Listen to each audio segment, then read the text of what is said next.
το ένα κοντά στο άλλο. Θα δούμε αργότερα, έχουμε πολλές εκπλήξεις στη μετάδοση. Δεν θα σας τις αποκαλύψουμε από τώρα, αλλά μείνετε μαζί μας τις επόμενες 2 ώρες. Εικόνα πάλι από το Σύνταγμα.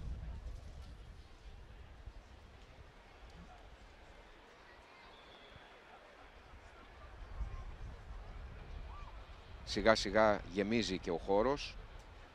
Οι επίσημοι έχουν καθίσει στις θέσεις τους. Στις 2 εξέδρες. Στη μία εξέδρα είναι η πολιτική ηγεσία. Στην άλλη εξέδρα είναι στρατιωτική, δικαστική, θρησκευτική.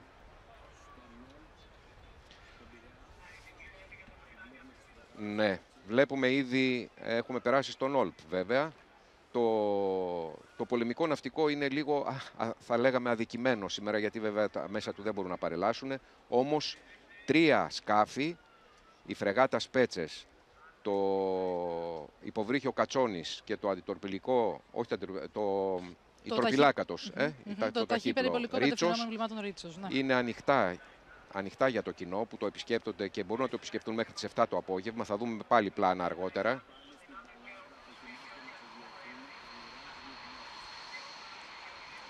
Έχουμε εικόνα λοιπόν ξανά από την Τανάγρα και βλέπουμε την προετοιμασία απογείωσης των Μιράζ 2000, την τετράδα των Μιράζ.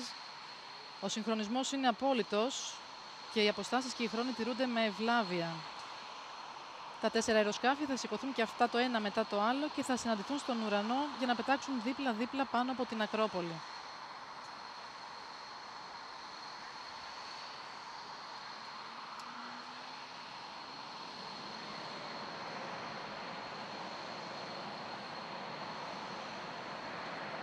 Το ένα δίπλα στ' άλλο.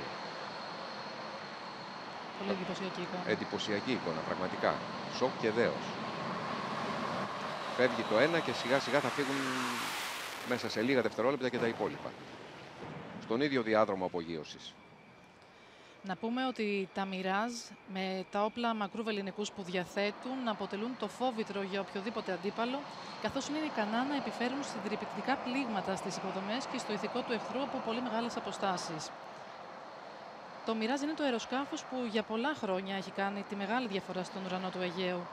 Είναι ένα αεροσκάφος με τεράστιες δυνατότητες, ειδικά σε κλειστές αερομαχίες, λόγω του χαρακτηριστικού δέλτα που φέρνουν οι πτέρυγές του, όπως μπορούμε να δούμε. Ναι, είναι τριγωνικά. Είναι αναγνωρίσιμα πάρα πολύ σε σχέση με τα άλλα αεροσκάφη. Μπορείς να καταλάβεις αμέσως όταν πετάει ένα Μιράζ.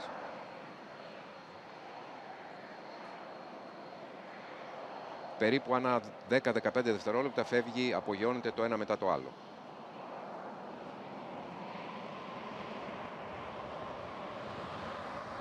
Αυτό είναι το τρίτο στη σειρά.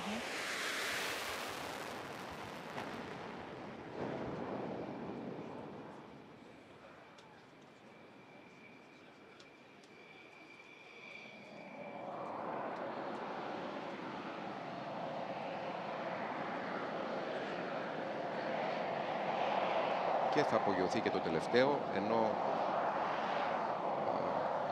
στο Σύνταγμα βλέπουμε τώρα, θα δείξει και η κάμερα. Βλέπουμε την τελευταία απογείωση. Βλέπουμε την τελευταία απογείωση πρώτα, ναι. Και τον ήχο, έτσι, τον τρομερό αυτό ήχο που κάνει. Και θα πάμε μέγαρα τώρα, όπου συνεχίζεται η απογείωση των ελικοπτέρων. Βλέπουμε λοιπόν ξανά, πάμε στα Μέγαρα και βλέπουμε την εντυπωσιακή απογείωση των ελικοπτέρων Απάτσι, που αποτελούν το μακρύ δόρυ του στρατού Ξηράς. Βάση ελικοπτέρων στα Μέγαρα.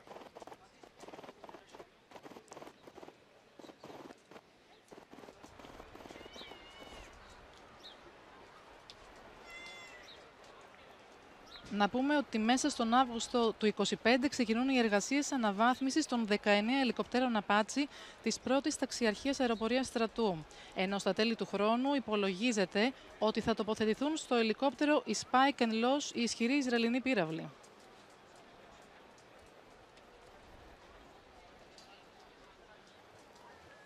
Σε λίγο και αυτά θα περάσουν πάνω από τον Αττικό ουρανό, εδώ, πάνω από την Ακρόπολη και πάνω από τον χώρο της παρέλασης.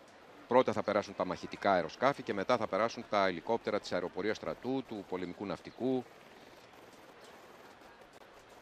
του λιμενικού, της αστυνομίας, όλων των ενόπλων δυνάμεων και των σωμάτων ασφαλείας. Πανοραμικά πλάνα με drone της ΕΡΤ, από την Ακρόπολη βεβαίως. Βλέπουμε τον Όλπ, η φρεγάτα είναι αυτή, η φρεγάτα Σπέτσες. Η φρεγάτα Σπέτσες που μόλις στα τέλη του προηγούμενου έτους ολοκλήρωσε τη συμμετοχή της στην Ευρωπαϊκή Επιχείρηση Ασπίδες για την ασφάλεια της διεθνούς ναυσιπλοείας στην Ερυθρά Θάλασσα. Μην ξεχνάτε ότι σήμερα θα είναι ανοιχτά στο κοινό. Όσοι θέλετε μπορείτε να πάτε στο λιμάνι του Πειραιά, στον Όλπ, μέχρι τις 7 το απόγευμα. Να τα επισκεφτείτε, να ανεβείτε πάνω. Θυμίζουμε μόνο ότι στο υποβρύχιο Κατσόνης, γενικά στα υποβρύχια, απαγορεύεται να ανεβαίνουν τα παιδάκια που είναι κάτω από 12 χρονών. Δεν επιτρέπεται. Είναι η φρεγάτα Σπέτσες, η τορπιλάκατος Ρίτσος και το υποβρύχιο Κατσόνης. Εικόνα πάλι από το Σύνταγμα. Εδώ είναι η οδός Πανεπιστημίου, η αρχή της οδού Πανεπιστημίου. Βλέπετε τον κόσμο που έχει μαζευτεί.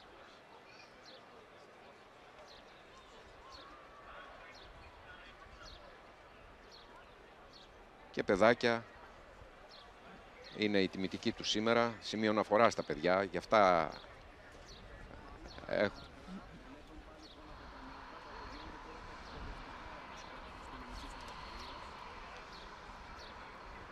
Πάμε λοιπόν πάλι πίσω στην Τανάγρα, όπου βλέπουμε την απογείωση των εκπαιδευτικών αεροσκαφών, των Mi-346 και των TAF-6.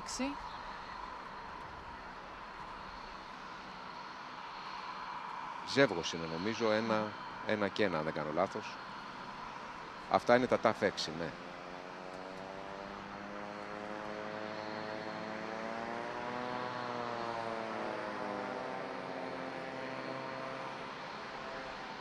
Να πούμε λοιπόν ότι τα TAF-6 εδώ και 24 χρόνια αποτελούν το κύριο μέσο βασικής εκπαίδευσης των νέων γενιών των αεροπόρων μας.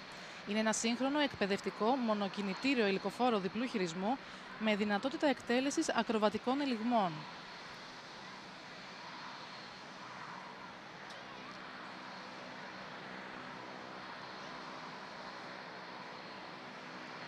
Τα TAF-6 και τα Mi-346, υποστηριζόμενα από ένα υπερσύγχρονο σύστημα υποδομών, αναβαθμίζουν την 120 πτέρυγα εκπαίδευσης αέρος με έδρα την Καλαμάτα σε ένα διεθνές εκπαιδευτικό κέντρο πτήσεων, για το οποίο συμμαχικές αεροπορίες έχουν ήδη εκφράσει το ενδιαφέρον τους για την παροχή εκπαίδευσης.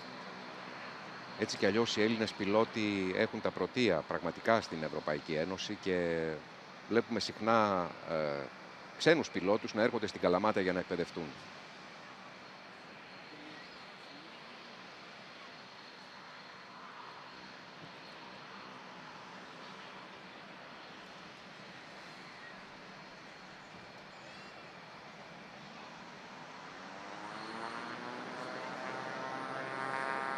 Αρχίζει η απογείωση των TAF-6.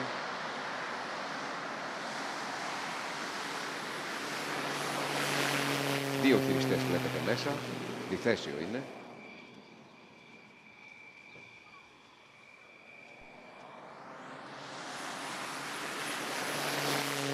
Φεύγουν μαζί, δεν χρειάζεται πολύ απόσταση στα αυτά τα μικρά αεροσκάφη. Απογειώνονται σχεδόν ταυτόχρονα.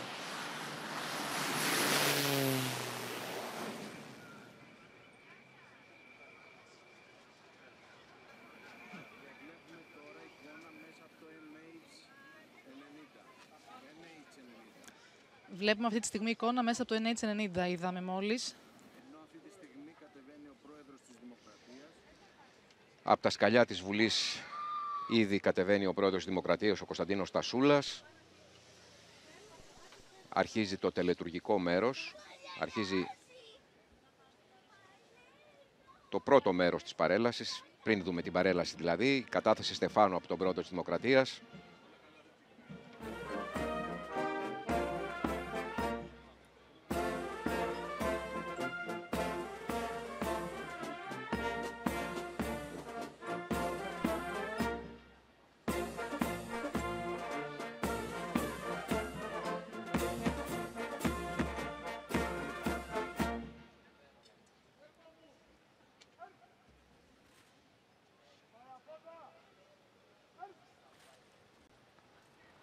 Πρόεδρος της Δημοκρατίας αποτείει εκ μέρους όλων των Ελλήνων τον ελάχιστο φόρο τιμής και ευγνωμοσύνης του έθνους στους ήρωες της Επανάστασης του 1921 με την κατάθεση Στεφάνου, ενώ τιμές αποδίδει και ο μεικτός λόγος αποδόσεως τιμών των ενόπλων δυνάμεων.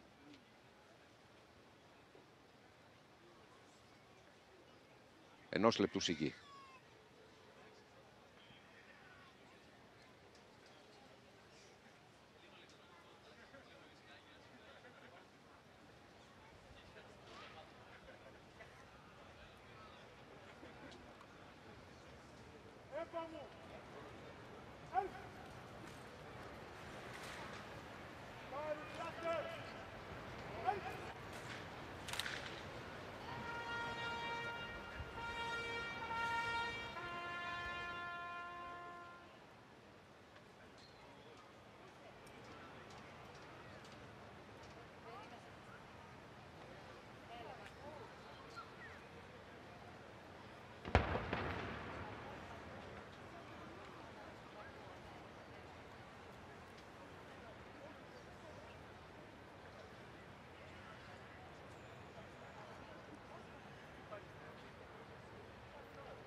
Ευθύς αμέσως ο κύριος Στασούλας θα επιθεωρήσει το μεικτό άγημα απόδοσης τιμών.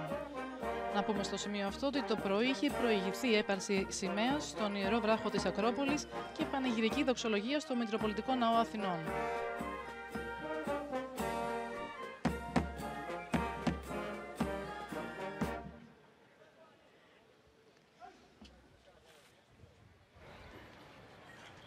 Ο πρόεδρος της Δημοκρατίας χαιρετά την πολιτική ηγεσία, τους πολιτικούς αρχηγούς, τους εκπροσώπους των κομμάτων, τον Πρωθυπουργό, τη στρατιωτική, δικαστική και θρησκευτική ηγεσία.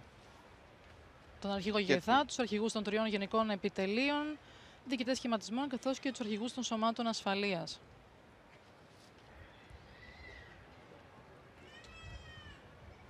Και πλέον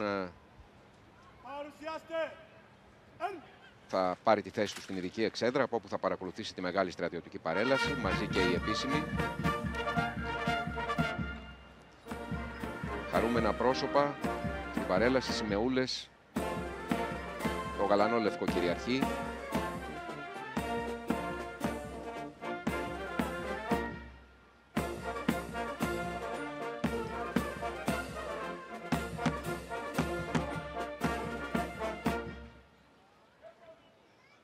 Το μεικτό άγημα απόδοσης τιμών ολοκλήρωσε την εμφάνισή του.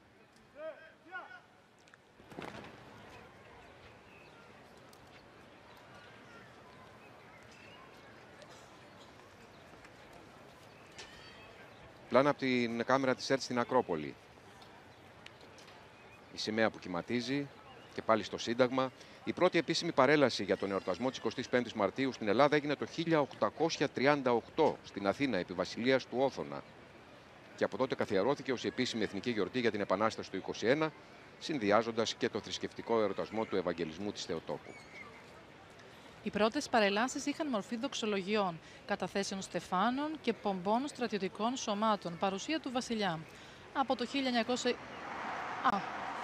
Από το 1920 και μετά η παρέλαση της 25ης Μαρτίου πήρε πιο επίσημη μορφή με τη συμμετοχή στρατιωτικών μονάδων, ενώ τα τελευταία χρόνια εντάχθηκαν και οι αεροπορικές επιδείξεις.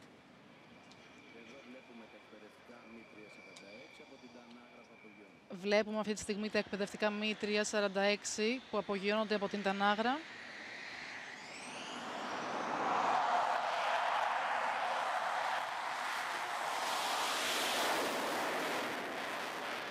Ο ήχος είναι εκοφαντικός πραγματικά.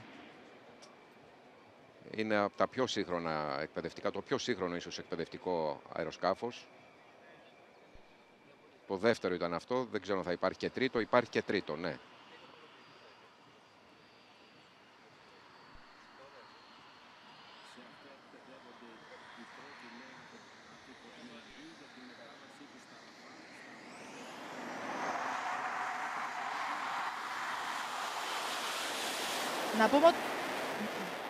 Να πούμε ότι σε αυτά εκπαιδεύονται οι πρώτοι νέοι ανθιποσμηναγοί για τη μετάβασή τους στα Ραφάλ, στα Viper αλλά και στα F-35 στο προσεχές μέλλον.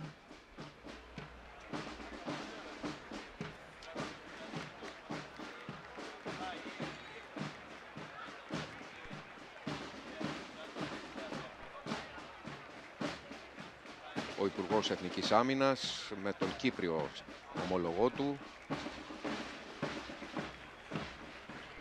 Οι εκπρόσωποι των κομμάτων, ο Υπουργός, ο Πρόεδρος του ΠΑΣΟΚ, ο Αρχηγός Εξωματικής Αντιπολίτευσης, ο κ. Τζιτζικώστας, ο Έλληνας Επίτροπος, ο Πρόεδρος της Βουλής, ο Νικήτης Αχλαμάνης και αριστερά βεβαίως ο Πρωθυπουργός, ο Κυριάκος Μητσοτάκης. Είδαμε και τον κύριο Χαρδαλιά, τον Περιφερειάρχη. Ο Πρόεδρος της Δημοκρατίας είναι έτοιμος και περιμένουμε την έναρξη, την επίσημη έναρξη της παρέλασης. Βλέπετε ήδη στους δέκτες σας τη Φιλαρμονική Ιερός Λόγος του Μεσολογγίου.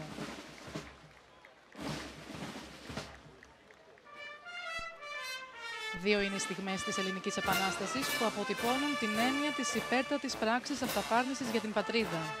Η θυσία του Ιερού Λόγου στο Δραγατσάνι το 1921 και η συλλογική συνειδητή θυσία της Ιερής Πόλεως του Μεσολογγίου το 1826.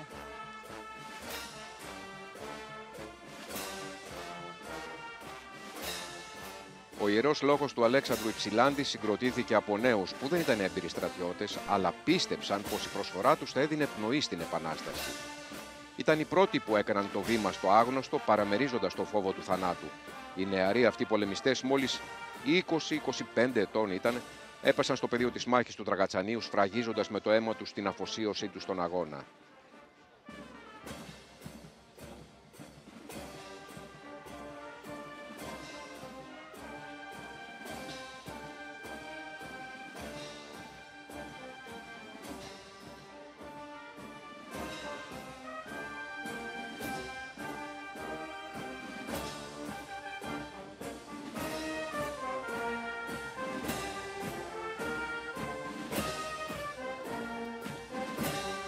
Πέντε χρόνια αργότερα, η ίδια αρχή της αυτοθέλητης θυσίας κορυφώθηκε στο Μεσολόγγι. Όχι πια μια ομάδα νέων ιδεαλιστών, αλλά μια ολόκληρη κοινωνία, άνδρες, γυναίκες και παιδιά, αποφάσισαν να μην υποταχθούν. Η έξοδος του Μεσολογγίου δεν ήταν απλώς μια πολεμική πράξη, αλλά ένα κοσμοϊστορικό γεγονός που υπερεύει τα στενά όρια μιας μάχης. Αν ο Ιερός Λόγος του Δραγατσανίου ήταν η πρώτη φωτιά που φώτισε την Επανάσταση, το Μεσολόγγι έγινε η φλόγα που την έκανε ακατάλητη. Με 1000 βρύσες χύνεται, με 1000 γλώσσες κραίνει. Όποιος πεθαίνει σήμερα, 1000 φορές πεθαίνει, έγραψε ο Διονύσιος Σολωμός. Αυτό ήταν το μήνυμα στους αγωνιστές. Ο θάνατος για την πατρίδα είναι γλυκός. Ο θάνατος για την πατρίδα είναι λυτρωμός.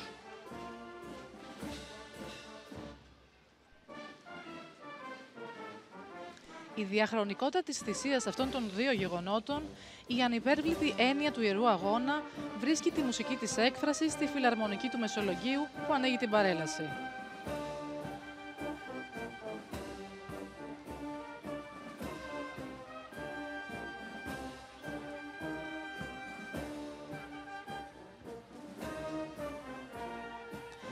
Η Φιλαρμονική Ιερός Λόγος εδρεύει στην ιερή πόλη του Μεσολογγίου και αποτελεί τμήμα του συλλόγου «Οι Φίλοι της Μουσικής Διονύσιος Σολωμός». Ένα μη κερδοσκοπικό σωματείο που ιδρύθηκε το 1992 από ανθρώπους με πάθος για τη μουσική, την ιστορία και την τέχνη και έγινε ένας από τους σημαντικότερους φορείς μουσικής και πολιτιστικής παράδοσης στην περιοχή. Η φιλαρμονική που πέρασε, ο Ιερός Λόγος, διακρίνεται για την αναβίωση της εμφάνισης του Ιερού Λόγου του Αλέξανδρου Υψηλάντη. Γιατί η μουσική της, όπως είδαμε, φέρουν πιστά αντίγραφα των ιστορικών στολών των ιερολογητών, βασισμένα στο μοναδικό σωζόμενο χιτόνιο του ιερολογίτη Κωνσταντίνου Ξενοκράτη, το οποίο εκτίθεται στο Εθνικό Ιστορικό Μουσείο.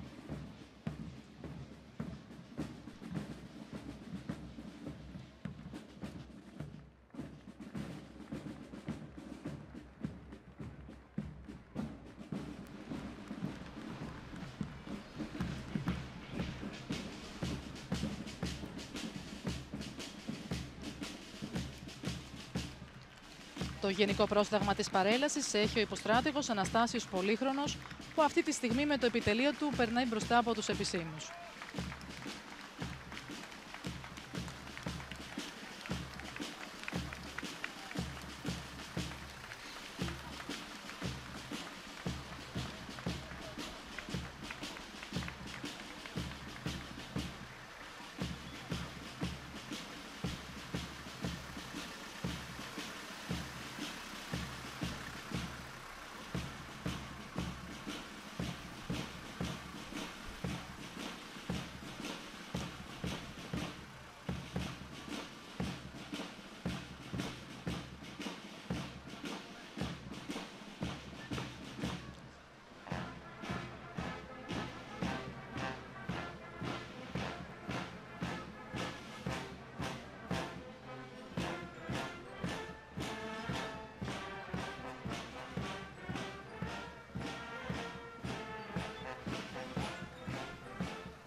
Ο διοικητής της Στρατιωτικής Σχολής Ευελπίδων με το επιτελείο του χαιρετούν τον πρόεδρο της Δημοκρατίας και παίρνουν θέση ακριβώς απέναντί του, όπως επιτάσσει το τελετουργικό.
Την παρέλαση των τμήματων θα πλαισιώσει η μπάντα της Ελληνικής Αστυνομίας που την ακούμε ήδη.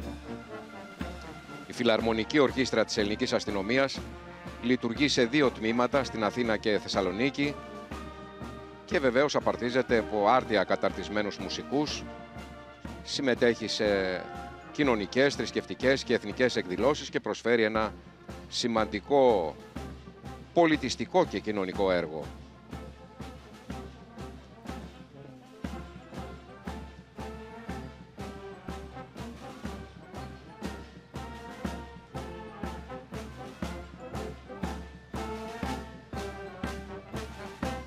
Ο κύριος Πολύχρονος και οι επιτελείς πήραν τις θέσεις τους απέναντι από τους επισήμους.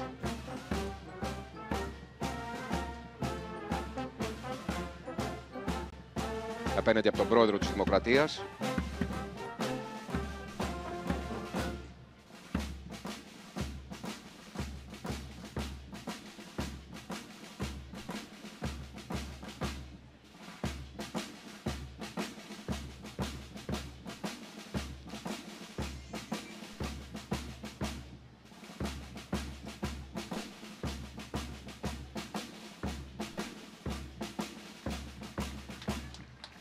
Αυτά τα παιδάκια μπορεί μετά από 15-20 χρόνια να είναι αυτοί που θα πάρουν τη σκητάλη και να παρελάσουν.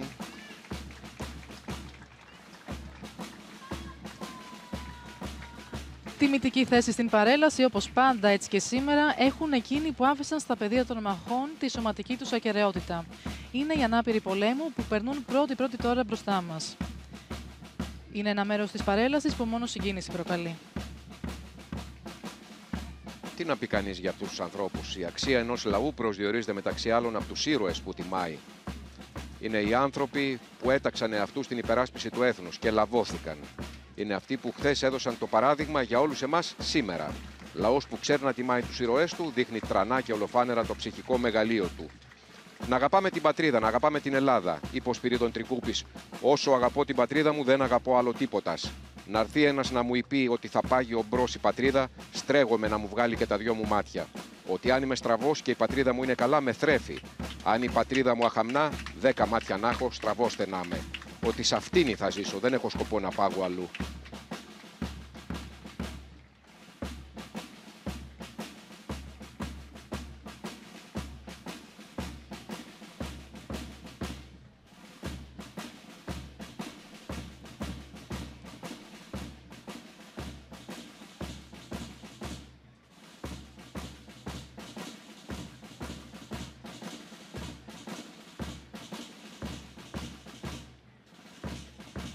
Ακολουθούν τα 3 εθελοντικά σώματα του Ελληνικού Ερυθρού Σταυρού, εκπροσωπώντας τους τομείς υγείας, κοινωνικής πρόνοιας και σαμαριτών διασωστών ναυαγοζωστών.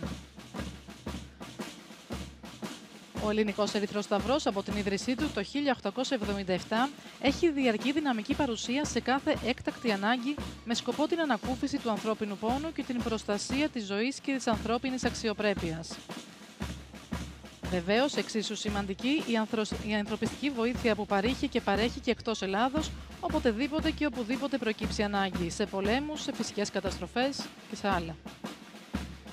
Έχει ο Ελληνικός Ερυθρός Σταυρός τις δικές του ηρωίδες, τις νοσοκόμες και νοσηλεύτριες που δίπλα στις ένοπλες δυνάμεις έχισαν το αίμα τους στους αγώνες για τη λευτεριά και τη δημοκρατία και έγραψαν χρυσές σελίδες ηρωισμού και αυτοθυσίας.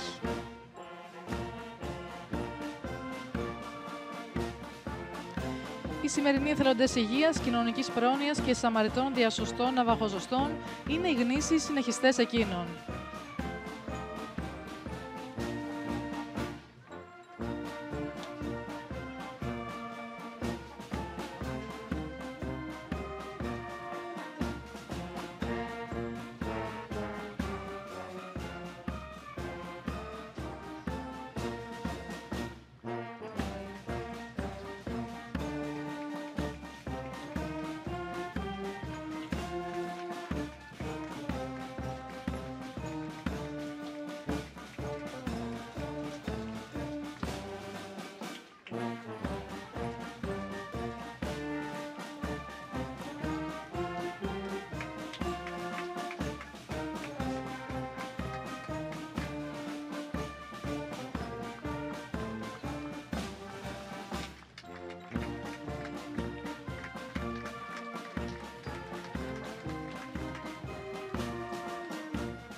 Με τις χαρακτηριστικές κόκκινες στολές τους, περνάνε τώρα μπροστά από τον πρόεδρο της Δημοκρατίας.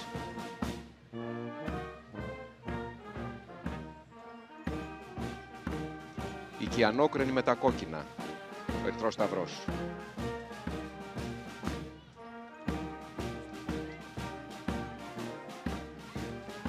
Και αυτή τη στιγμή βλέπουμε αεροσκάφος Spitfire μαζί με τα 6 Harvard.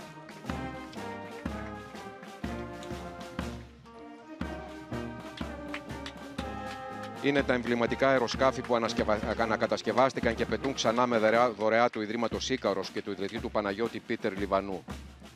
εναλλάξει εικόνες, μία από τον αέρα που βλέπουμε πραγματικά αυτό τον θρύλο των εθέρων, το καταδιωτικό Supermarine Spitfire, που χρησιμοποιήθηκε από τη Βρετανική και τις συμμαχικές αεροπορίες στο Δεύτερο Παγκόσμιο Πόλεμο και έγραψε χρυσές σελίδες ερωισμού, γιατί δεν είναι απλώς ένα αεροπλάνο, είναι σύμβολο μάχης για την ελευθερία. Είναι το ατσαλένιο φτερό που στάθηκε απέναντι σε κάθε σκοτεινή δύναμη και κουβαλά μαζί του τις ψυχές των αεροπόρων που δεν γύρισαν ποτέ.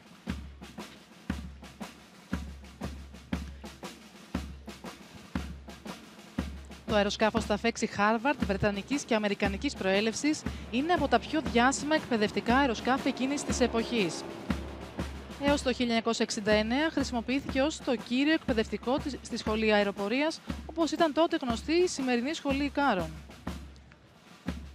Πέρασαν λοιπόν τα δύο πρώτα, τα δύο θρυλικά αεροσκάφη, εμβληματικά πραγματικά.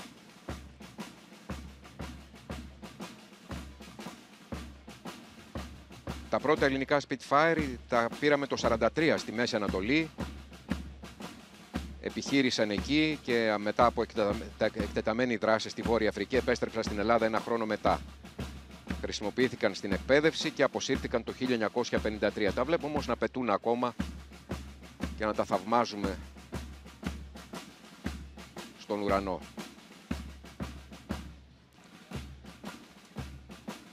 Και ακολουθεί η φάλαγγα των μηχανοκίνητων τμήματων. Και τώρα το καμάρι του έθνους, τα στρατευμένα νιάτα μας. Το κύριο τμήμα της στρατιωτικής παρέλασης θα αρχίσει με τη στρατονομία, την αστυνομία των ενόπλων δυνάμεων όπως την αποκαλούν. Επικεφαλής ο διοικητής του λόχου και ακολουθεί τμήμα στρατονόμων μοτοσυκλετιστών και το τμήμα των τροχοφόρων οχημάτων. Οι μονάδες της στρατονομίας είναι το όργανο της διοίκησης με το οποίο εξασφαλίζεται η τάξη, η πειθαρχία, η ασφάλεια, η άριστη παράσταση του στρατεύματος εκτός στρατοπέδων και ο έλεγχος βεβαίως της κυκλοφορίας των στρατιωτικών φαλαγγών και οχημάτων.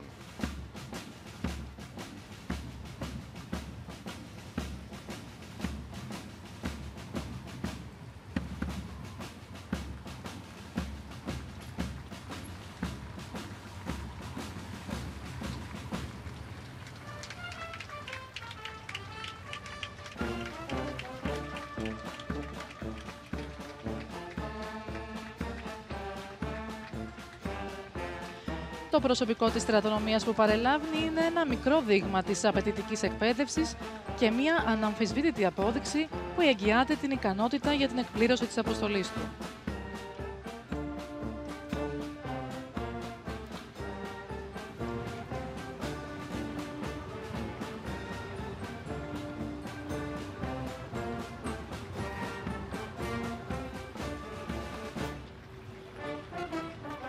Ακολουθεί το μηχανοκίνητο πεζικό.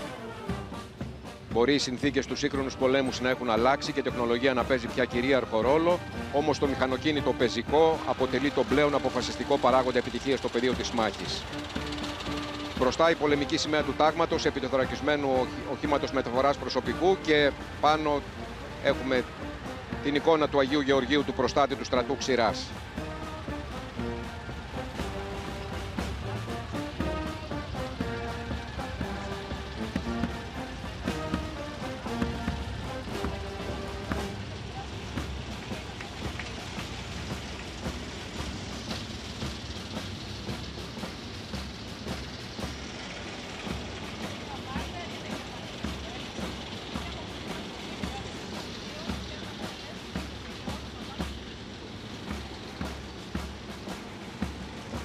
Μετά τα Μάρντερ, τα τεθωρακισμένα οχήματα μεταφοράς προσωπικού Mi-113 που χρησιμοποιούνται για τη μεταφορά τμήματων πεζικού στο πεδίο της μάχης με ασφάλεια και ταχύτητα.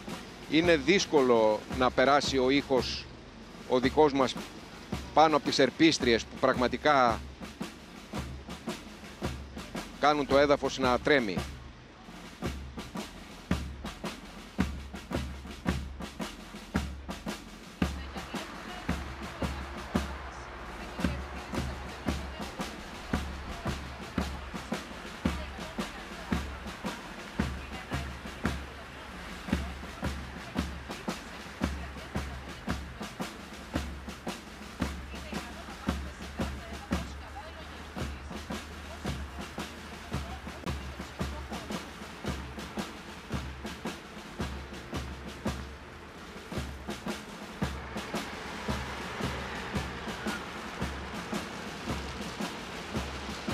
Βλέπουμε πάντα πλάνα από το μηχανοκίνητο λόχο υποστήριξης.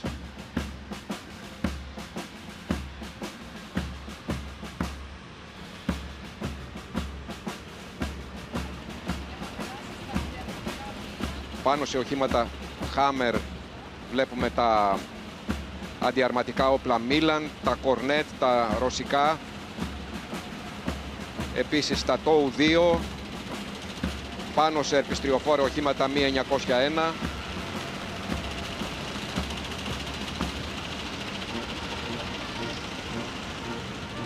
Και περάσαμε στα τεθωρακισμένα.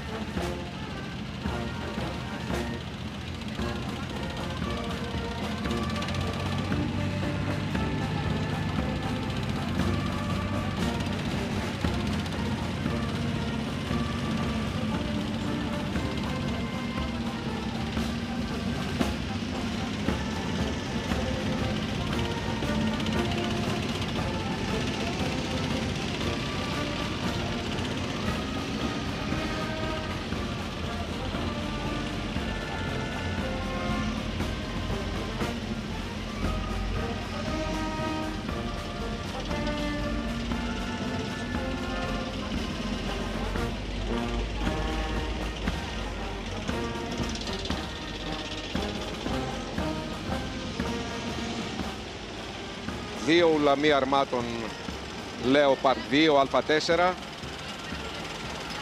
Βλέπουμε ένα πλάνο από κάμερα που είναι τοποθετημένη πάνω σε ένα Leopard 2 Hell.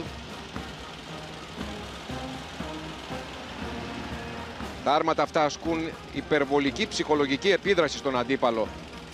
Φτάνει στα πιάσα ο ήχος από τις ερπίστριες. Μάχονται πάντα στην πρώτη γραμμή σε συνεργασία με το μηχανοκίνητο πεζικό. Και το εκπαιδευμένο προσωπικό του, το άρτια εκπαιδευμένο προσωπικό του, τριλικούς μαυροσκούφιδες.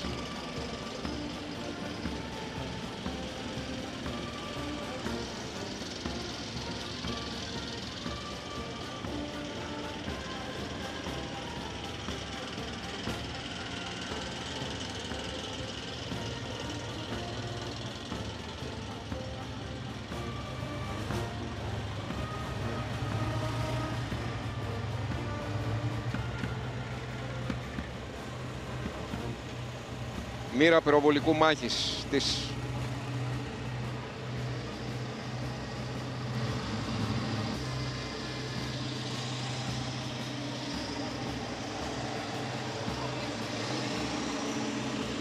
βλέπουμε το πυροβολικό μας, βλέπουμε την πυροβολαρχία αυτοκινούμενου μέσου πυροβολικού των 155 χιλιοστών. Είδαμε μπροστά το θωρακισμένο όχημα Mi 992. Είδαμε τα Panzer, τα 2000 GR, που μπορούν να ρίξουν 60 βλήματα με ρυθμό 8 ανά λεπτό. Και η πυροβολαρχία πολλαπλών εκτοξευτών πυράβλων Mi LRS, που μπορεί να φέρει 12 συμβατικές ρουκέτες ή 2 πυράβλους Atacams.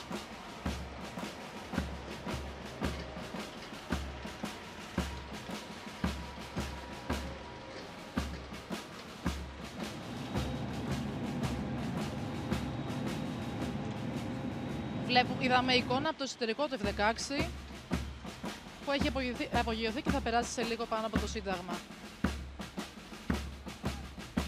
Η κάμερα ήταν τοποθετημένη μπροστά στον πιλότο, όπως μπορούμε να δούμε.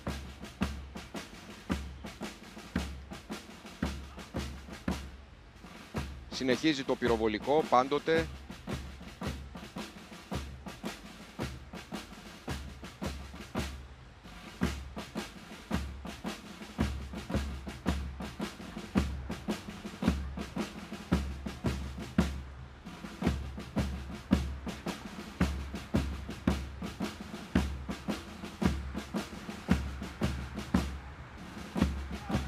Μεγάλο μέρος των πολεμικών επιχειρήσεων σήμερα διεξάγονται από αέρος και γι' αυτό καθιστούν αναγκαία την ύπαρξη ενός συστήματος αεράμινας σύγχρονου, ευέλικτου και αποτελεσματικού. Βλέπουμε τη μοίρα αεροπορικού πυροβολικού και την πυροβολαρχία Asrat.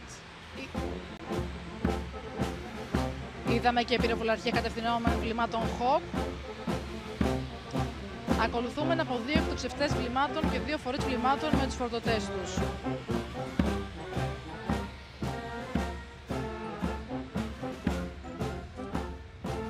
Και περνάμε στο μηχανικό. Της φάλαγγας προπορεύεται ο διοικητής λόχου με μια ομάδα ναρκαλιευτών και μια ομάδα εξουδετερώσης εκρηκτικών μηχανισμών του τάγματος εκαθαρίσεως ναρκοπαιδείων ξηράς, του γνωστού TANKS. Το TANKS με το σύγχρονο εξοπλισμό που διαθέτει ενεργεί καθημερινά σε όλη την ελληνική επικράτεια με πραγματικές συνθήκες επιχειρήσεων. Είναι χαρακτηριστικό ότι το 2024 αντιμετωπίστηκαν 158 περιστατικά εξουδετερώσης εκρηκτικών μηχανισμών διαφόρων τύπων, σχεδόν ένα κάθε 2 μέρες. Είδαμε ομάδες του 747 ειδικού τάγματος μηχανικού, το οποίο συνδράμει καταλυτικά σε αποστολές αντιμετώπισης φυσικών και τεχνολογικών καταστροφών, καθώς επίσης και άρματα διασπάσεως ναρκοπαιδείων, τα οποία φέρουν άρωτρο διασπάσεως μανπλάου επί αρμάτων Leopard 1. Και κλείνει με τη διέλευση των 2 ρημουλκών οχημάτων μεταφοράς μηχανημάτων έργου. Κουβαλάνε τους γερανούς, όπως βλέπουμε.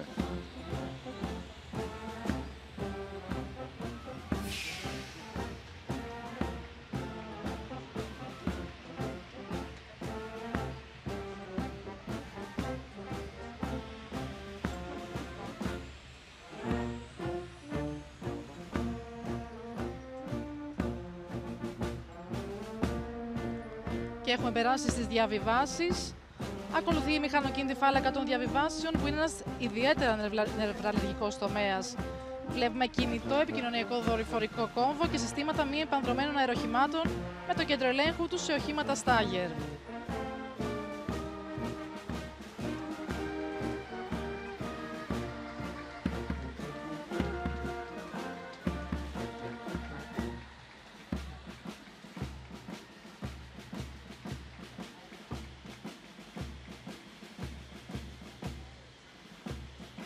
Το όπλο των διαβιβάσεων παρέχει ασφαλείς επικοινωνίες, υπηρεσίες ηλεκτρονικού πολέμου, ηλεκτρονικής επιτήρησης των εχθρικών δραστηριοτήτων.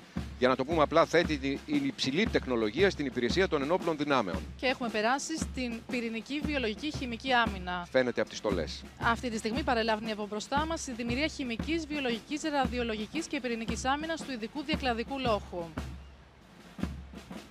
Εξοπλισμένοι με ειδικές στολές και εξοπλισμό για την προστασία του προσωπικού σε μολυσμένη περιοχή.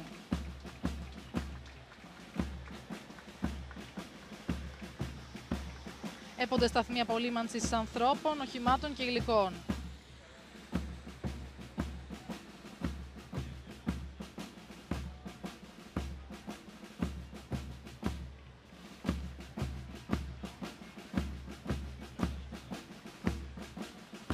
Ακολουθεί το υγειονομικό σώμα του στρατού Ξηράς. Στην αρχή της φάλαγγας παρελάβει ο διοικητής του λόχου υγειονομικού και έπονται ασθενοφόρα ανοιχτού τύπου, ειδικά ανακατασκευασμένα μεταφοράς νοσηλευτών, τα οποία χρησιμοποιούνται για τη διακομιδή των απολειών από το πεδίο της μάχης. Και ακολουθεί μια πλήρης εξοπλισμένη κινητή μονάδα προνοσοκομιακής φροντίδας του 401 Γενικού Στρατιωτικού Νοσοκομείου με σύγχρονα υγειονομικά μηχανήματα και υλικά για την άμεση αντιμετώπιση και μεταφορά βαρέως πασχόντων ή τραυματιών μέχρι το νοσοκομείο βάσης.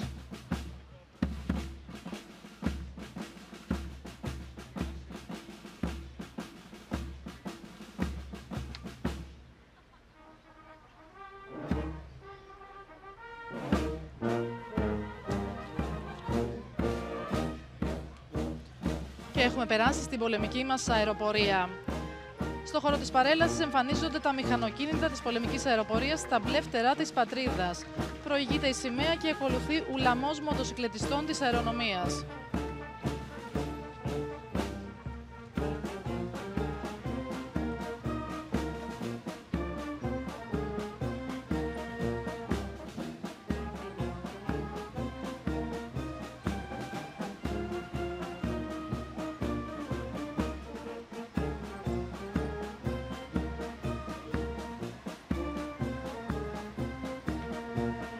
Στη συνέχεια βλέπουμε, περνάει μπροστά από τους επισήμους, το υπερσύγχρονο σύστημα κατευθυνόμενων βλημάτων εδάφους αέρος Patriot. Είναι πλήρως αυτοκινούμενο, έχει ιδιαίτερα μικρούς χρόνους προετοιμασίας για τη μετακίνησή του και συνεργάζεται με όλα τα αντιαεροπορικά συστήματα των άλλων κλάδων των ενόπλων δυνάμεων. Εξοπλισμένο με τελευταίας τεχνολογίας ραντάρ και βλήματα που του δίνουν τη δυνατότητα να αναχαιτήσει με επιτυχία κάθε κατηγορία σε αεροπορική απειλή. Είδαμε μόλις τα F-16, Block 52.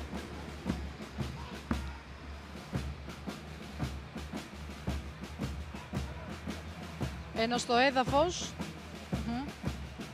και τώρα βλέπουμε τα Ραφάλ. Είναι το τελευταίο απόκτημα της πολεμικής μας αεροπορίας.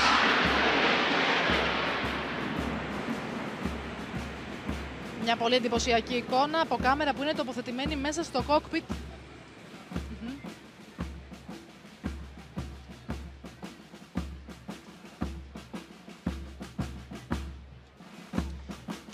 Περάσαμε στην αστυνομία. Και ξαναβλέπουμε τα Μιράζ.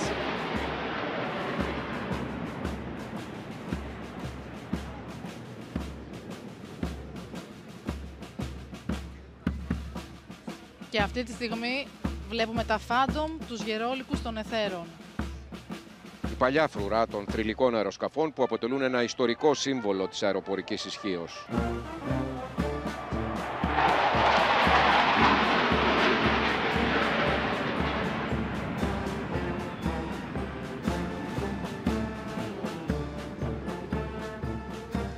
Ενώ στο έδαφος έχουμε περάσει στην ελληνική αστυνομία. Βλέπουμε τα περιπολικά της άμεσης δράσης και της τροχέας.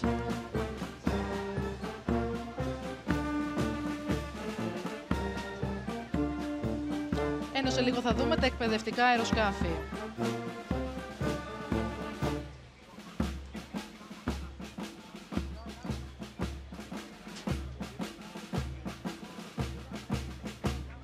Που τα είδαμε πριν από λίγο να απογειώνονται από την Τανάγρα. Μη 346 και τα F6.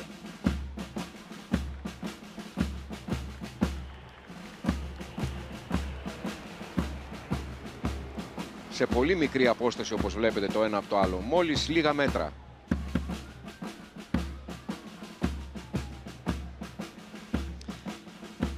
Ενώ στο έδαφος έχουμε περάσει στο λιμενικό σώμα την ελληνική ακτοφυλακή.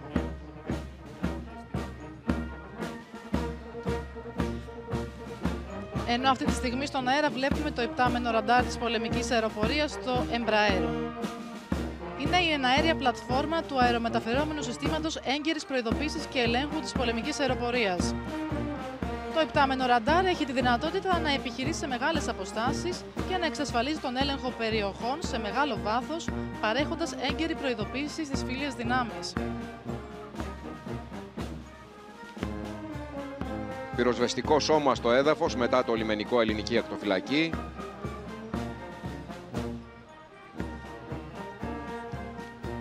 Και οι γίγαντες των εθέρων, τα μεταγωγικά, τα ΣΕ-130 και το δικινητήριο μεταγωγικό ΣΕ-27.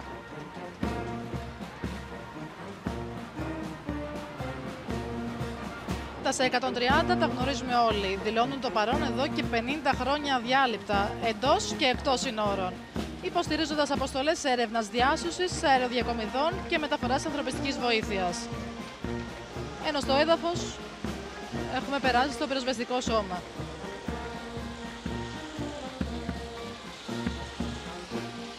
P-3B Orion. Αεροσκάφος ναυτικής συνεργασίας μεγάλης εμβέλειας, το πιο αξιόπιστο αεροσκάφος ναυτικής συνεργασίας. Αποστολή του είναι ο εντοπισμός πλοίων, υποβρυχίων και ναρκών. Κάτω έχουμε τα μηχανοκίνητα της πυροσβεστικής. Τι να πει κανείς για την πυροσβεστική, για τους πυροσβέστες. Τους οφείλουμε ένα μεγάλο ευχαριστώ, γιατί είναι αυτοί που με κίνδυνο της ζωής τους ρίχνονται στη μάχη των πυρκαγιών. Είδαμε μόλις ζεύγος Καναντέρ την ώρα που περνάει, ναι, από κάτω η πυροσβεστική, από πάνω περνάνε τα Καναντέρ. Είναι το πιο οικείο αεροσκάφος για τους πολίτες. Πετούν σε χαμηλό ύψος και επιχειρούν στα πύρινα μέτωπα, αντιμέτωπα με δασικές πυρκαγιές σε όλη την επικράτεια. Κάτω από τις πιο αντίξωες και επικίνδυνες συνθήκες.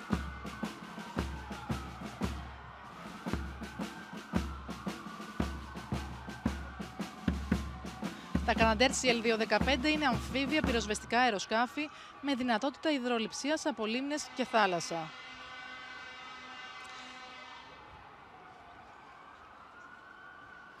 Η δράση τους δεν περιορίζεται μόνο στην Ελλάδα, αλλά επεκτείνεται και στο εξωτερικό, στο πλαίσιο του Ευρωπαϊκού Μηχανισμού Πολιτικής Προστασίας. Έχουμε συνδράμει πολλές χώρες με τα δικά μας Καναντέρ, όπως μας έχουν βοηθήσει κιόλας πολλές χώρες στις φωτιές που δυστυχώς είναι μια μάστιγα για τον τόπο.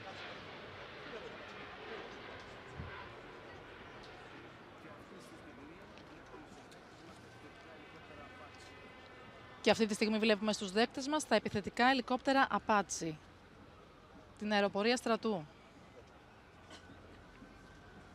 Τετράδα και αυτά.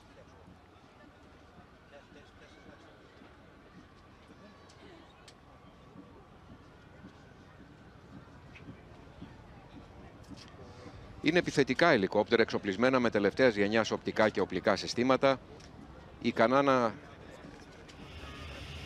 Ναι, βλέπουμε πλάνα από μέσα από ελικόπτερο Apache που έχει πλήρωμα 2 ατόμων.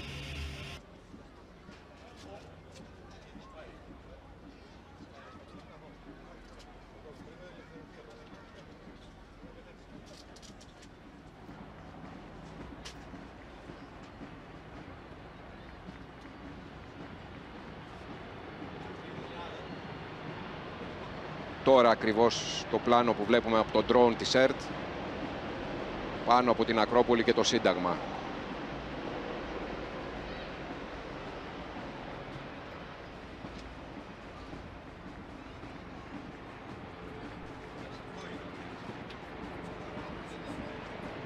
Και βλέπουμε αυτή τη στιγμή τα ελικόπτερα επιθετικής αναγνώρισης Kiowa Warrior, με δυνατότητα άμεσης εμπλοκής με πυρά για υποστήριξη των επίγειων δυνάμεων, προσβολή σχεδιασμένων στόχων ή στόχων ευκαιρίας. Και η γερόλικη των εθέρων, τα θρυλικά Huey. Είναι πάντα αξιόπιστα εδώ και δεκαετίες και συνεχίζουν να παρέχουν τις υπηρεσίες τους χάρη στη συστηματική και σχολαστική συντήρηση του τεχνικού προσωπικού.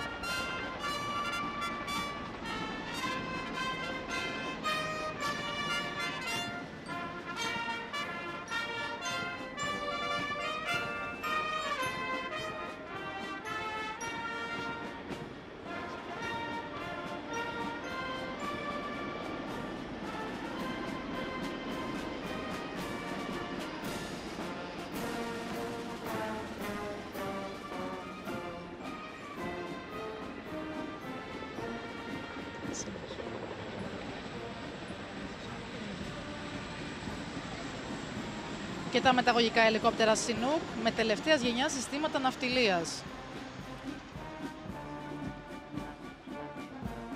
Μπορούν να μεταφέρουν ταχύτατα δυνάμεις στα διάφορα θέατρα επιχειρήσεων.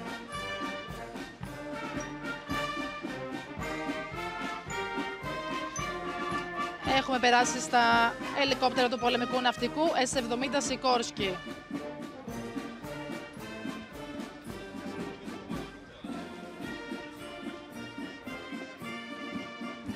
Με το MH-60 Romeo.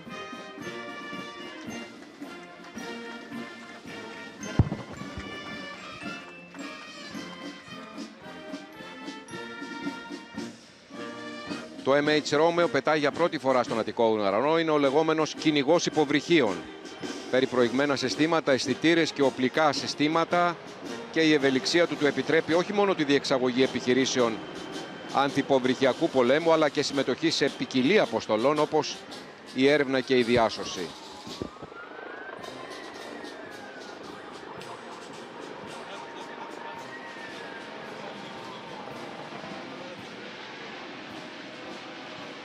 Το MH-60 Romeo μπορεί να οπλιστεί και με τορπίλες, πυράβλους Hellfire και Penguin και με ρουκέτες. Ενώ βλέπουμε τα ελικόπτερα της ελληνικής αστυνομίας. Ναι.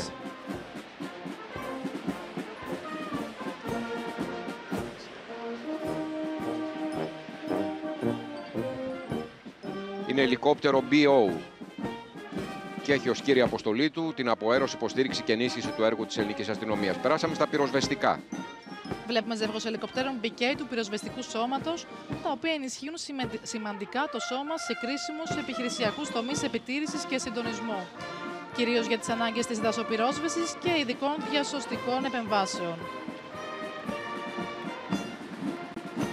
Εδώ αξίζει να σημειωθεί ότι η πολιτεία τα τελευταία χρόνια έχει εφοδιάσει το πυροσβεστικό σώμα με τα πλέον σύγχρονα μέσα, θωρακίζοντας έτσι σε μεγάλο βαθμό την πολιτική προστασία της χώρας.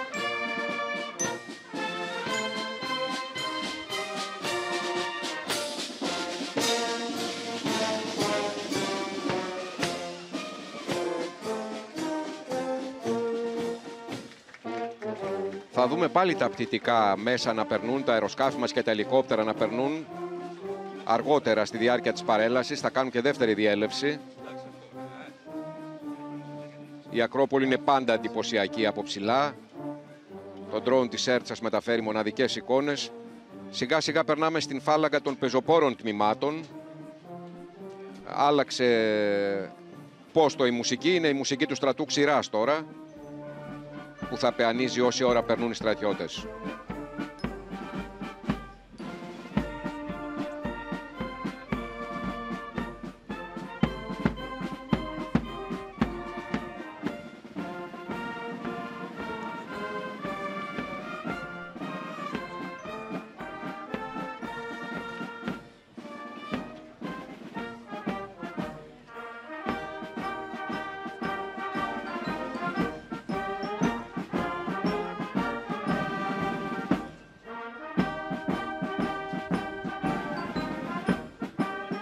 Να κάνουμε μια ειδική αναφορά, γιατί προηγουμένως με το θόρυβο, δεν ξέρω αν το ακούσαμε, με το 747 ειδικό τάγμα του μηχανικού, το οποίο είναι συνδράμει καταλυτικά σε αποστολές αντιμετώπισης φυσικών και τεχνολογικών καταστροφών.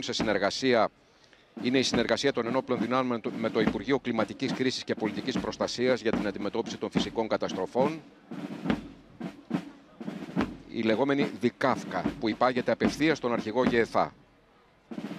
Είναι νεοσύστατη διοίκηση.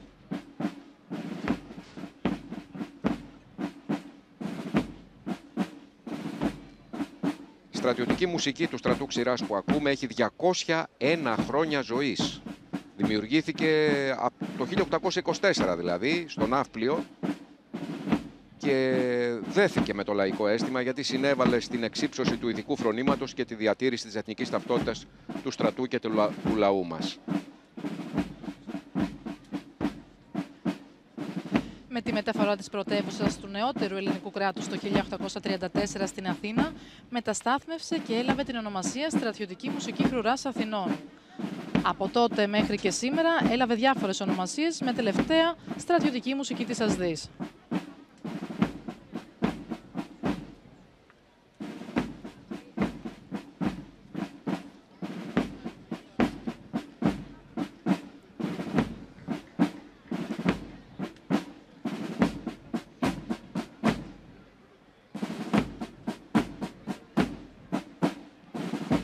Η πατρίδα του κάθε ανθρώπου και η θρησκεία είναι το παν και πρέπει να θυσιάζει στον πατριωτισμό και να ζει αυτός και οι συγγενείς του ως τίμιοι άνθρωποι στην κοινωνία.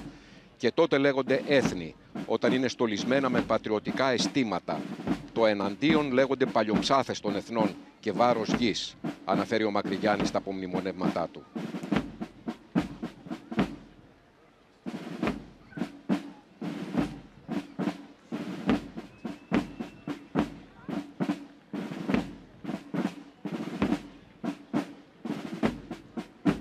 Στο βάθος βλέπουμε να κάνει την εμφάνισή της η προεδρική φρουρά, οι Εύζωνες.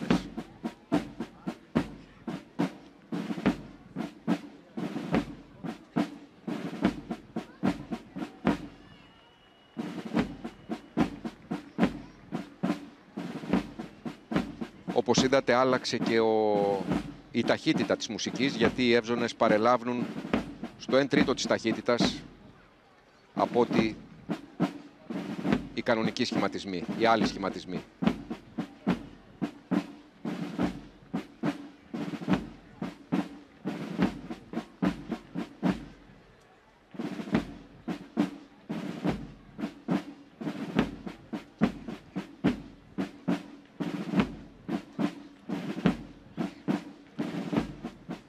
Την παρέλαση λοιπόν των πεζοπόρων τμήματων ανοίγει η προεδρική φρουρά.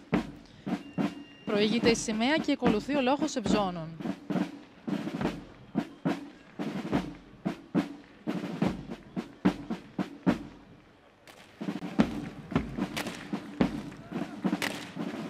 Οι Ευζωνές μας, γνήσιοι απόγονοι της γενιάς των Βαλκανικών πολέμων και του έπους του 40, άξιοι προστάτες και συνεχιστές της εθνικής παράδοσης, θεματοφύλακες του ελληνισμού κατέχουν τη μοναδική τιμή από όλον τον ελληνικό στρατό.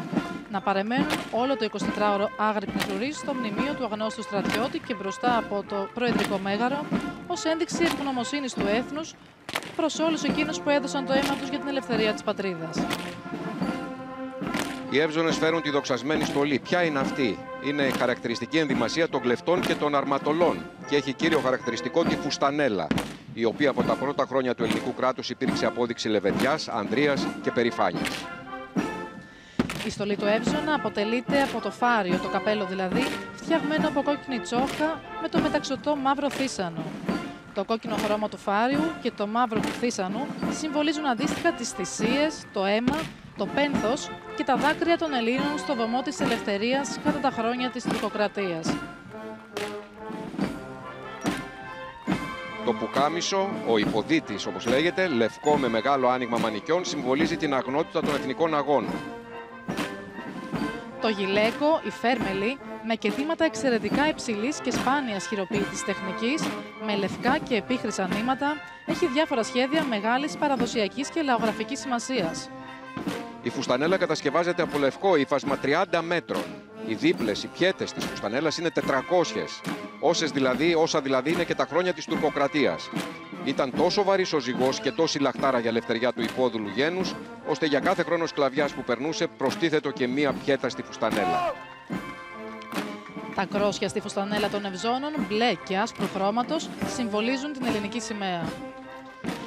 Τα τσαρούχια είναι εξ ολοκλήρου χειροποίητα από σκληρό κόκκινο δέρμα και σόλα οπλισμένη με 60 καρφιά και πέταλο και το ζευγάρι ζυγίζει 3 κιλά περίπου.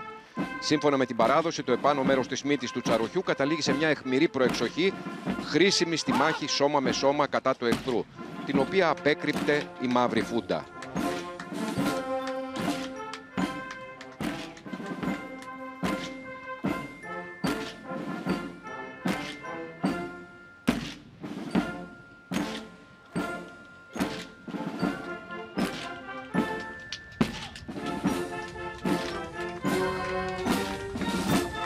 Η χαρακτηριστική κίνηση των Ευζώνων να χτυπούν συγχρονισμένα το δεξιπόδι στο έδαφος έχει ισχυρό συμβολικό και τελετουργικό χαρακτήρα. Είναι ένας τρόπος να ακούσουν οι ψυχές των νεκρών ηρώων ότι ο ελληνικός λαός δεν τους ξεχνά και τους τιμά με σεβασμό και αξιοπρέπεια, ότι είμαστε ζωντανοί και ελεύθεροι. Το χτύπημα στο έδαφος έχει και ιστορικό περιεχόμενο. Φέρνει στο νου το πάτημα του αντάρτη στα βουνά και τη βροντή των όπλων στη μάχη. Αυτή ήταν η προεδρική φρουρά που καταχειροκροτείται. Όπως είδαμε στην αρχή του περάσματός τους, εκτός της στολής των Ευζώνων, διατηρεί και την κριτική και την ποντιακή στολή, οι οποίες φοριούνται σε ορισμένες εθιμοτυπικές εκδηλώσεις. Κλείνει φέτος η προεδρική φρουρά 157 χρόνια ένδοξης ιστορίας, πιστή στη διατήρηση των παραδόσεων και των ιδανικών της πατρίδας.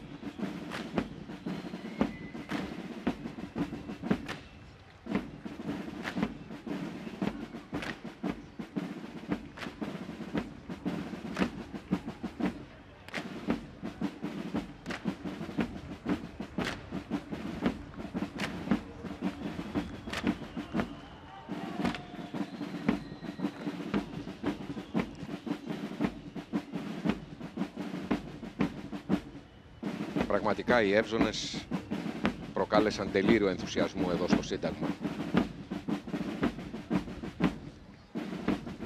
Θύμισαν τους ήρωες του 21 που πολέμησαν με μουσκέτα απέναντι στα κανόνια, με τα καριοφύλια απέναντι στα πυροβόλα, μα πάνω απ' όλα με καρδιά. Θέλει αρετή και τόλμη η ελευθερία, είπε ο Ανδρέας Κάλβος. Ο αγώνας συγκίνησε όλο τον κόσμο. Οι λαοί έστρεψαν τα μάτια τους εδώ, στην εσχατιά της Ευρώπης. Στρατοί φιλελλήνων ήρθαν να ενωθούν με τους επαναστατημένους. Οι μεγάλες δυνάμεις ξεβολεύτηκαν. Εγκατέλειψαν το δόγμα που καλλιεργούνταν τότε στις ευρωπαϊκές αυλές να καταπνιγούν όλα τα επαναστατικά κινήματα των Βαλκανίων στο όνομα της διατήρησης της τάξης. Μέχρι να μπουν όμως στη μάχη, οι Έλληνες ήταν μόνοι τους. Ένα θέατρο αντριοσύνης και αυτοθυσίας όλη η Ελλάδα. Θυσία στο Δραγατσάνι, θυσία στο Μανιάκι, θυσία στην Αλαμάνα, θυσία στο Μεσολόγγι, όλες στο βαμμό της πατρίδας και της λευτεριάς. Τότε η αυτοθυσία είναι που γίνεται αθανασία.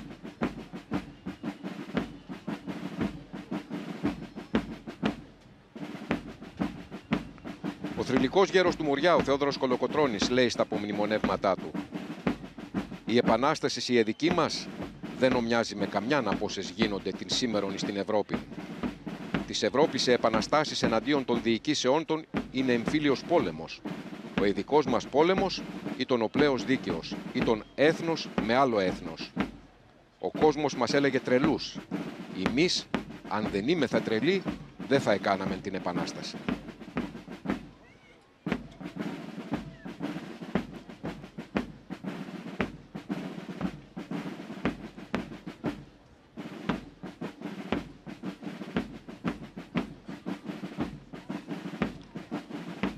Παρακολουθούμε πάντα την παρέλαση των πεζοπόρων τμήματων, τη φάλαγγα των πεζοπόρων τμήματων. Πέρασε η προεδρική φρουρά, καταχειροκροτήθηκε, προκάλεσε τον ενθουσιασμό των θεατών που έχουν μαζευτεί εδώ στο Σύνταγμα.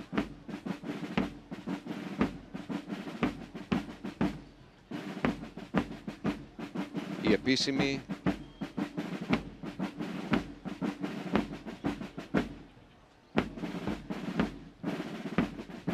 εκπρόσωποι της πολιτικής, της θρησκευτικής, της δικαστικής, εξουσία της στρατιωτικής ηγεσίας και η επικεφαλής της αυτοδιοίκησης.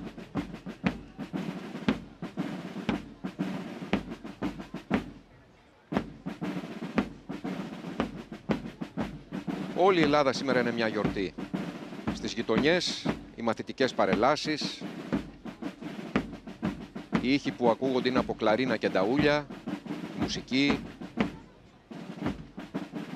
Εδώ στο Σύνταγμα οι ήχοι είναι οι ερπίστριες στο τάξ, ο κρότος από τις αρβίλες των στρατιωτών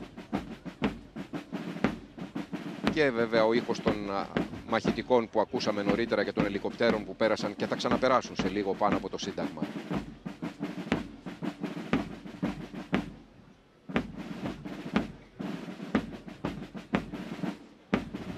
Στο βάθος βλέπουμε τις πολεμικές σημαίες. Σε λίγο θα περάσουν μπροστά από τους επίσημους, μπροστά από τον πρόεδρο της Δημοκρατίας. Το drone της ΕΡΤ πάντοτε επί το έργων, πάνω από την Ακρόπολη.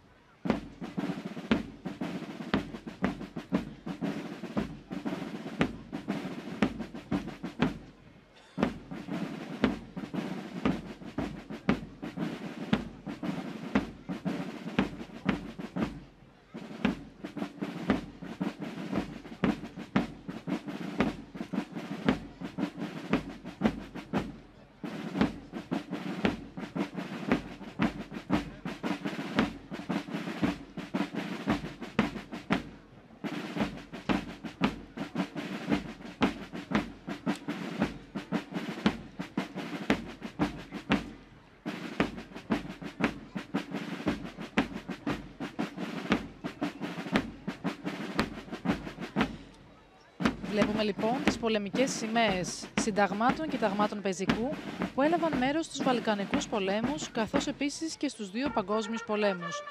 Περνούν σε σχήμα λάμδα, δηλαδή αιχμής βέλους. Στις πολεμικές σημαίες έχουν απονεμηθεί κατά καιρούς ο ταξιάρχης Αριστείου Ανδρείας, το Χρυσό Αριστείο Ανδρείας και ο πολεμικός σταυρός πρώτης τάξεως.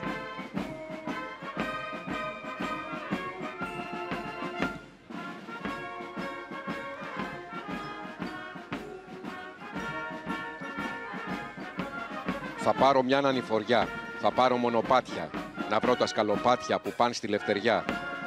Μπορεί σε κάποια μάχη γραμμένο η μοίρα να έχει να μην γυρίσουμε. Μα πάμε με καμάρι και λέμε όποιον πάρει και θα νικήσουμε. Απαγγέλει ο Ρήγας Φεραίος της Κύπρου, ο Ευαγόρας Παλικαρίδης, ο τελευταίος που απαγχωνίστηκε σε ηλικία 18 χρονών από τους Οθωμανούς.